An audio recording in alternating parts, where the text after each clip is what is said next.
আমাদের হুজুরগুলো যদি মসজিদের মধ্যে দাঁড়িয়ে এইটা খুতবা দিত, তা আমাদের সমাজে কোনো বন্ধন থাকতো না।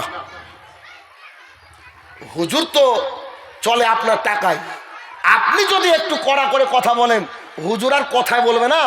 আমি মাঝে মাঝে ভাবি, একটা জিনিস ভাবি, কোনো একজন বক্তার কাছ থেকে শুনেছিলাম, ওই বক্তা বলছে যে একজন মানুষ মানে একটা হুজুর ভেবেছে ওই এটা কিন্তু একটা কারো কাছ থেকে শোনা উদাহরণ, এটা কিন্তু না কোনো হাদিস না, কোরআন না, ভালো করে বুঝেন।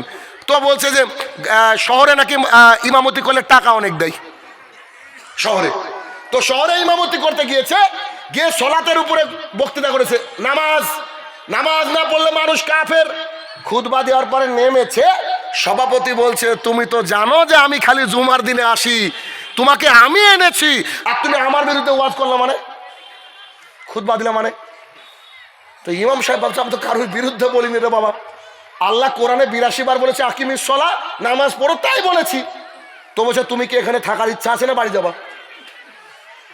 তো বলছে হুজুর আমাকে সভাপতি সাহেব আরেকটা বার চান্স দেন, আমি এসব বিষয় বলবো না। হুজুর দেখছেন না, এটা বলা যাবে না। পরের জুমায় হুজুর করেছে কি, 33 নম্বর সূরার 33 নম্বর আয়াত থেকে আলোচনা করছে, ওয়াকারনা ফি বাইতিকুন্না ওয়ালা তাবাররাজনা তাবাররুজাল জাহিলিয়াতিল উলা, এই মহিলারা পর্দা করো, খবরদার জাহালাতের যুগের মতো নিজেকে দেখিয়ে বেরো না। আরে যার বউ পর্দা করে না হচ্ছে কাপুরুষ। বক্তৃতা শেষ, খুতবা শেষ, সলাৎ শেষ। এখন যিনি ক্যাশিয়ার মানে যিনি টাকা দেন ইমামকে, তিনি বলছে যে আমার বউ যে শাড়ি পরেছিল কদিন দেখেছো, আমার বউ যে বোরখা পরে না কদিন দেখেছো? সভাপতি তো ছেড়ে দিয়েছে, আমি তোমাকে ছাড়বো না, যাও আউট। এবার দুই জায়গা থেকে শিক্ষা পেয়েছে, বেচারাকে ইমামতি করে খেতে হবে। ও বলেছে এমন একটা গ্রামে যাব যেখানে গিয়ে খুতবা দিব তো মানুষ যেন কিছু না বুঝে। এবার করেছে কি, এটা আমার ধারণা, আমাদের হানাফি ভাইদের মসজিদগুলাই দেখবেন জুমার খুতবা হয় আরবিতে, ফুল বয়ান, ঠিক আছে না? 70% লোক ঘুমাই ঢুলে দেখবেন। কেন? কারণ ও তো আরবি বুঝে না, স্বাভাবিক কথা। আমার মনে হয় যে এরকম জায়গা থেকে কি দুঃখে হুজুর আরবি বলা শুরু করেছে, এটা আমার ধারণা মনে হচ্ছে। কোন দুঃখটা দেখেন, দেখেন ও ইমামতি করতে গেছে একবার গ্রামে, যেন মানুষ কিছু না বুঝে, আছে না? এমনও জায়গা আছে যদি বলে কি পাস করেছেন, তো বিএ পাস, মানে ওই এলাকার বিএ পাস নাই, ওই একদম ডিআইজি অফিসার, আছে না এরকম। তো করেছে কি, গ্রামে গিয়েছে, গ্রামে গিয়ে বলছে যে বাংলা তার খুতবাই দেবো না, আরবি বলবো যাতে আমার পাবলিক না বুঝে। তো 10,000 টাকায় ইমামতি শুরু করেছে, উনি খুতবা দিয়ে দিয়েছেন, খুতবা শেষ, মাশাআল্লাহ কেউ কোনো কথা বলে না, খুব খুশি, খুব খুশি। এবার যখন সালাত আদায় করতে শুরু করেছে, সূরা আল্লাহু আকবার, সূরা ফাতিহা, সূরা ইয়াসিন, আছে না ইয়াসিন, ইয়াসিন আল কোরআনিল হাকিম, তাই না? সুন্দর করে তেলাওয়াত করেছে। এখন সভাপতি বলছে যে আমি এই মসজিদ নিয়ে দীর্ঘদিন ঝামেলা আছি, এই পাড়ায় সবচেয়ে যার সাথে আমার শত্রুতা তার নাম হচ্ছে ইয়াসিন, আর ওর বাপের নাম হচ্ছে হাকিম। ঘটনা বোঝাচ্ছে আপনাকে, প্রেক্ষাপট, হাদিস শোনা কোরআন না। আবারও বলি আমাদের দোষ আবার অনেক। তো বলছে যে আমার যার সাথে শত্রুতা, যাকে নিয়ে মসজিদ ভাগ করলাম, দুই বাপ বেটার নাম। শোনেন, চাকরি থেকে নট করবো না আপনাকে, বেতন তো আমি দিব, সামনে জুমায় আমার নামে সূরা বানিয়ে আনবেন, আমার নামে সূরা পড়বেন, যদি সূরা পড়তে পারেন তো চাকরি ফাইনাল। বুঝছে ভাই আপনার নাম? বুঝছে বাবর। কি নাম? বাবর। আচ্ছা বাবর নামে কোনো সূরা আছে? এবার মূর্খ মানুষ, কিছু করার নাই, ও বলেছে আল্লাহ গো কি করবার, কোথায় যাব, গ্রামের অবস্থা শহরের অবস্থা, খেতে তো হবে দুটো। উনি করেছেন কি সূরা, ওই মানে আরবিতে খুতবা দিয়েছেন, কেউ কিছু বুঝেনি। এবার আল্লাহু আকবার, সূরা ফাতিহা। এবার বলছে ও বাবর আনতা খিনজির আবুকা কালবুন, সুন্দর করে একটা টান দিয়ে ছেড়ে দিয়েছে। তখন বলছে এই তো একে বলে ইমাম। তখন ওর বন্ধুর সাথে আলোচনা করতে গিয়ে বলছে তো তুই এটা কোত্থেকে বানালি? বলছে এমনি এমনি বানালাম। বলছে এটার মানে কি? বলছে আনতা খিনজির মানে তুই শোর, ও আবুকা কালবুন তোর বাপ কুকুর। আরবি ও তো বুঝে না। তখন বলছে আপনার চাকরি ফাইনাল। দেখি কোন বাপের বেটা তারাই আপনাকে, আমি বেতন দিব না, হলে আমি বসে বেতন দেবো, ও যদি ঝামেলা করে। মানে 500 জনকে নিয়ে বলছে।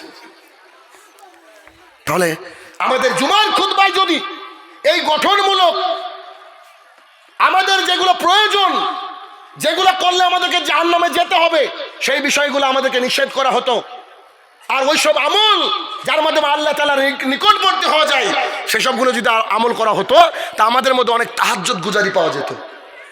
আজকে আলোচনা হয় না বলে জুমার দিনে মসজিদে লোক আটে না, আর ফজরে মুয়াজ্জিন বলছে হাইয়া আলাস সালাহ, বাড়িতে কম্বলের সাথে বউকে জোরে ধরে বলছে তোরা 3 জোলা মিলি চালা, মানে আমাদের যাওয়ার কায়দা নাই, তোরা চালা আমরা জুমার দিনের জন্য। ও শুকুর আলী, আচ্ছা শুকুর আলী, বহু মানুষ আমার সামনে বসে, তারা সব শুকুর আলী।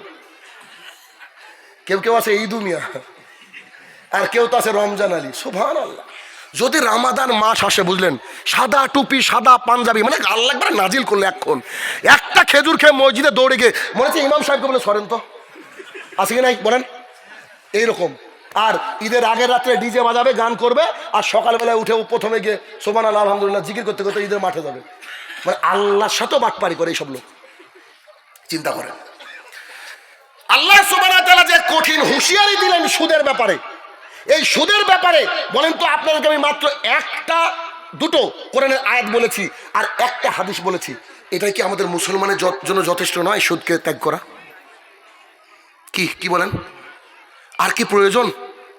যারা হেদায়েত পায় তারা একটু কথাতে হেদায়েত পায়, আর যারা হেদায়েত পায় না, এখন অনেকে বসে বসে ভাবছে আপনার তো ভালো লাগছে, আপনার ভালো লাগছে, আমরা গরিব মানুষ মাঠে খেটে খাই, আমাদের তো ন্যায় লাগবে। ভাই, আজ থেকে 20 বছর আগে 30 বছর আগে বন্ধন ছিল না যে, তখন আপনার সংসার কি করে চলেছে? শোনেন, ওই লাখ লাখ টাকা ইনকাম করলে যে সুখে থাকবেন এমনটা নয়, বরকত জিনিসটা হচ্ছে ভিন্ন। দেখেন না, এক কলকাতা থেকে এক চাচা আসছে, চাচা বাড়িতে বেলডাঙ্গা থেকে, বেলডাঙ্গা বলছি, আমাদের বহরমপুর থেকে সুন্দর একটা মিষ্টির দোকান থেকে 10 রকমের মিষ্টি এনেছেন। গরুর গোস্ত, খাসির গোস্ত, কবুতরের গোস্ত রেডি করেছেন, হাঁসের গোস্ত, একবারে মাছ ভাজা দারুণ করে রেডি করে বলছে চাচা আসেন খেতে বসেন। তো চাচা সব খাবার দেখে বলছে, বেটা করলা পাওনি? এত সুন্দর খাবার দেখে চাচা কি বলছে, করলা পাওনি? তো বলছে চাচা কি খবর, কেন করলা বলছেন কেন? I am suffering from diabetes, আমি ডায়াবেটিসে ভুগছি। ওই লোকটার প্রতিদিন ইনকাম 1 লাখ টাকা। কথার কথা, এতগুলা খাবারের সামনে আল্লাহ তাআলা মুখটাকে বন্ধ করে দিয়েছে ডায়াবেটিস দিয়ে। যার ডায়াবেটিস আছে সে রাগ করেন না, আমি উদাহরণ দিচ্ছি। এবার একটা ভ্যান চালক, রিক্সা চালককে ডাকেন, চাচা মিষ্টি খাবেন নাকি? বলছে সব 3টি করে দে, গোস্ত বলছে যা আছে সব দে। আসলে নাই, ঈশার সলাত আদায় করে নাক ডেকে ঘুমাচ্ছে, তার কোনো টেনশন নাই। কিন্তু যার কোটি কোটি টাকা ইনকাম, আল্লাহ তাআলা তার মুখটাকে বন্ধ করে দিয়েছে। শুধু টাকা ইনকাম করলে হবে না, বরকত লাগবে। এই জন্য ইমাম সাহেবরা অল্প বেতনে চলে কি করে? আপনি কি আজ পর্যন্ত সায়েন্স বের করতে পেরেছে? বের করতে পারেনি। কেন? আল্লাহ তাআলা ইমাম সাহেবদের উপরে বরকত দেয় বলে চলে, আর আপনি 30,000 টাকা ইনকাম করে চলে না। বুঝতে পারছেন, আপনার উপরে বরকত নাই। আবার যে সুদের সাথে জড়িত, অতএব সুদের সাথে জড়িত থাকলে বরকত থাকবে না। আর